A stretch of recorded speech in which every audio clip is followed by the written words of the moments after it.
नमस्कार, आप देख रहे हैं एबीसी इंडिया। मैं अमित भोबिया।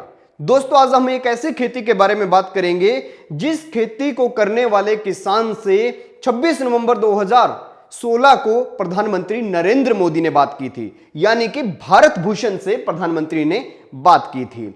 वो खेती जिसके बारे में द इकोनॉमिक टाइम्स ये छाप देता है कि farmers earning as much as ₹3 lakh पर एकड़ बाय कल्टीवेटिंग हर्ब्स, यानी कि जड़ी बूटियां उगाकर किसान 3 लाख रुपए प्रति एकड़ कमा रहे हैं। वो खेती जिसको कहा जाता है लेवेंडर फार्मिंग, वो खेती जिसकी सबसे ज्यादा मार्केट में आज के वक्त मांग है। तो इस खेती के बारे में मैं आपको बताऊं, इससे पहले आप लोग चैनल को सब्सक्राइब कर लीजिए, बेल आइकन को दबा लीजिए और उसी के साथ मुझे इंस्टाग्राम पर फॉलो कर लीजिए। और जिस भी खेती के बारे में आप जानना चाहते हैं कमेंट सेक्शन में जरूर बताइएगा। तो अब इस वीडियो में हम बात करेंगे लेवेंडर फार्मिंग के बारे में। सबसे पहला सवाल कि लेवेंडर फ्लावर काम क्या आता है, तो आपको बता दें कि इसके अंदर से निकलने वाला तेल जो है वो एक औषधि के रूप में काम करता है, यानी दवाइयां बनती हैं। उसी के साथ साथ इसके तेल का इस्तेमाल परफ्यूम बनाने में, महंगे परफ्यूम बनाने में किया जाता है। और सबसे महत्वपूर्ण काम इसका होता है सजावट के अंदर, यानी कि किसी भी मौसम में इसको सजावट के लिए इस्तेमाल किया जा सकता है। अब बात करते हैं दोस्तों, इसकी किस्में कौन कौन सी होती हैं। तो इसकी कई किस्में होती हैं, जैसे English lavender, spike lavender, Spanish lavender, लुमांडीन लेवेंडर। और उसी के साथ भारत में जो किस्म इस्तेमाल की जाती है वो होती है शेर ए कश्मीर, जिसे सीमैप संस्थान ने बनाया था, यानी कि central institute of medical and aromatic plants जो संस्थान है उसने इसका इजाद किया था, जो लखनऊ में बना हुआ है। अब बात करते हैं दोस्तों इसे उगाने के तरीके के बारे में। इसे केवल मात्र 14 साल में एक बार उगाया जाता है, यानी कि अगर एक बार आपने उगा लिया तो फिर 14-15 साल तक आप इसे केवल हार्वेस्ट करते रहिए, दोबारा पौधा उगाने की जरूरत नहीं। अब उगाना कैसे है, इसे 2 तरीकों से उगा सकते हैं। एक तो बीज के जरिए नर्सरी तैयार करके, और दूसरा इसकी कलम लगाकर, यानी कटिंग लगाकर। तो जो बीज के जरिए नर्सरी तैयार करनी है उसका सिंपल सा फॉर्मूला है, 1 मीटर स्क्वायर एरिया के अंदर 2.5 ग्राम बीज छिड़कने हैं, और जो पौधे वहां पर उगेंगे उन्हें वहां से उठाना है और खेत में रोप देना है।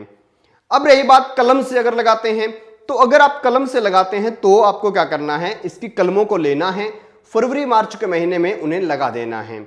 उन्हें जो है उसका 2/3 भाग जमीन के अंदर रखना है, बाकी कलम का भाग जो है ऊपर रखना है। इसी के साथ आपको बता दूं, अगर बीज वाले फार्मूले से आप लगाते हैं तो इसके लिए अच्छा महीना जो है वो है नवंबर और दिसंबर। इस महीने में आप इसकी बीज की नर्सरी तैयार करके और फिर पौधों को लगा सकते हैं। वैसे आपको बता दूं कि खेत में लगाने से पहले आप एक चीज का ध्यान रखें कि आपके खेत में आपको 25 किलो यूरिया, 16 किलो फास्फोरस और 16 किलो पोटास छिड़क देनी है, और उसके बाद में इसको लगाना है। और एक बात और याद रखें कि एक बार लगने के बाद हर साल आपको ये फास्फोरस और पोटास नहीं देना, फिर आपको केवल मात्र हर साल 4 बार 20-20 किलो यूरिया छिड़क देनी है। अब बात करते हैं दोस्तों इसकी हार्वेस्टिंग के बारे में। जिस दिन आपने लगाया उसके 2 साल बाद ये आपको इनकम मिले ऐसी हार्वेस्टिंग देना शुरू कर देगा, ऐसी फ्लावरिंग देना शुरू कर देगा। आपको क्या करना है, अगस्त और सितंबर के महीने में इसकी हार्वेस्टिंग होती है। उस वक्त आपने फ्लावर से लेकर 12 सेंटीमीटर तक, यानी स्टेम समेत 12 सेंटीमीटर का जो है उस डंडी को काट लेना है। उसके बाद उसका आपको तेल निकालना है, और तेल जो है उसे बेचना है। तेल निकालने के लिए जैसे लेमन ग्रास का तेल निकलता है, बिल्कुल वैसे ही निकलता है। लेमन ग्रास पे हमारी एक वीडियो है, उसके अंदर हमने तेल निकालने का पूरा तरीका बताया है, तो वो देख लीजिएगा। लेमन ग्रास की खेती भी बहुत अच्छी होती है। आपको मैं बता दूं कि अगस्त और सितंबर में तो तेल वाले फ्लावर होते हैं, लेकिन अगर आप नवंबर में जो फ्लावर होते हैं उन्हें तोड़ना चाहते हैं, या फिर जो फरवरी में फ्लावर होते हैं उन्हें तोड़ना चाहते हैं, तो वो फ्लावर आपके ज्यादातर श्रृंगार के कामों में ही इस्तेमाल होंगे, या फिर कुछ औषधियां बनाने के लिए जो उसका फ्लावर का इस्तेमाल होता है वहां पर इस्तेमाल होंगे। तो उसको आप कभी भी काट सकते हैं, लेकिन जो तेल निकालने के लिए आपको फ्लावर निकालने हैं वो केवल मात्र अगस्त और सितंबर में ही आपको निकालने चाहिए।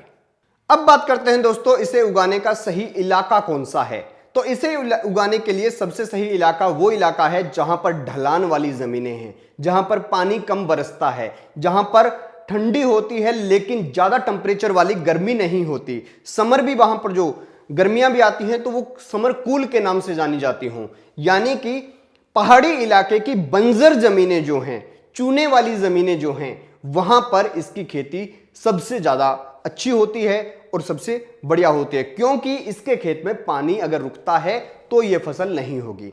खैर, आप अगर मैदानी इलाकों में भी इसे करना चाहते हैं तो कई प्रकार के नई वैरायटी के बीज आ चुके हैं। उनके बारे में जानकारी लेने के लिए आपको भारत सरकार का जो कृषि मंत्रालय है, इसके अंडर एक विभाग आता है जिसका नाम है राष्ट्रीय बागवानी बोर्ड।